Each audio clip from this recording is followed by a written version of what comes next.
कई लोग ये पूछते हैं कि ये क्या जेनेटिक है, खानदानी है, किसी को अगर खानदान में तभी हो सकता है?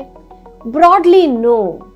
तो ये मान के जाइएगा, ऐसा नहीं कि मल्टीपल स्क्लेरोसिस किसी को हुआ तो वो जेनेटिक ही है, खानदानी है, नहीं। परंतु ऐसा है कि अगर किसी को घर पे किसी को है, जैसे माँ बाप को किसी को है, तो बच्चों में होने की संभावना थोड़ा सा ज्यादा है।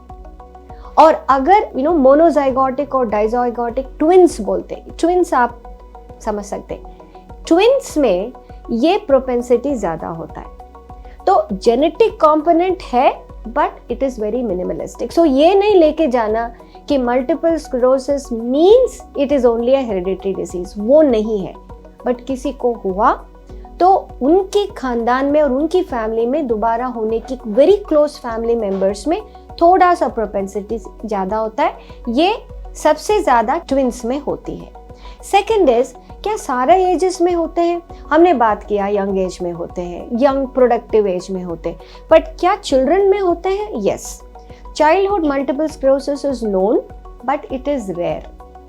क्या ये बुजुर्ग लोग में होते हैं? Well, it is very rare. तो यस, 50 इयर्स के बाद भी मल्टीपल स्क्लेरोसिस देखा गया है, बट ये आउटलायर्स है। तो ज्यादातर you have it in this young adult population. Childhood MS is known, elderly MS is known, but they are much rarer. Okay, so that we have covered which age and also the hereditary aspects of multiple sclerosis. Now, multiple sclerosis में nervous system तो affect हो गई, brain है, spinal cord है, but body में क्या problems हो सकते हैं? Now let me tell you a little bit on that. जैसे supposing bladder की problem हो गया, bladder मतलब यूरिन कंट्रोल बिगड़ा है, कैथेटर डालना पड़ा। नो, कैथेटर डाले नहीं डाले, यूरिन में, ब्लैडर में यूरिन जम गई। अगर जमा हुआ है तो वो that will predispose to recurrent urine infections. अगर ब्लैडर की प्रेशर बन गया तो वो बैक प्रेशर से किडनी इफेक्ट हो सकता है।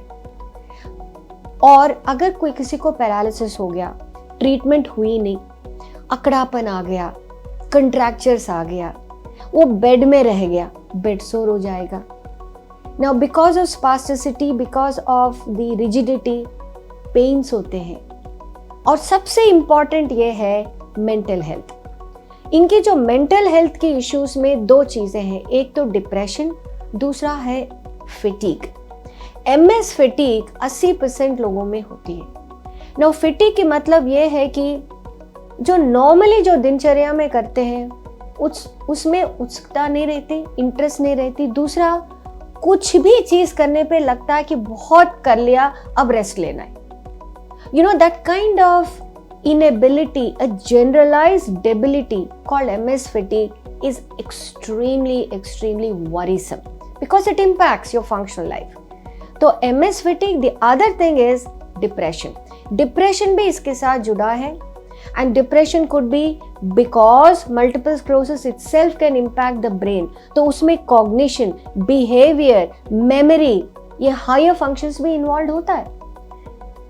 Apart from that, कुछ दवाएं जो देते हैं multiple sclerosis, वो भी sometimes mental health को impact करती है। But more importantly is the very fact कि अरे भाई MS हो गया, ये क्या बीमारी लग गई, अब क्या होगा, अब जिंदगी की क्या होगा। नो, ये लेके द मेंटल हेल्थ इश्यूज बहुत ज्यादा बढ़ जाता है। I told you, young age में आती है, कुछ भी प्रॉब्लम नहीं, अचानक ये डिसीज आ गया, तो it unless they are given that empowerment to understand and overcome the disease, mental health I think is the biggest impact for MS, and that can be managed, it can be controlled. So please remember कि MS में brain, spinal cord के अलावा body systems बाकी effect होते हैं as a complication, and because of the higher functions and behaviour and cognition and fatigue and mental health issues, entire systems can get involved, which includes sleep, okay, which is actually 1/3 of our life. So please remember, it is a huge spectrum of involvement which can happen in MS.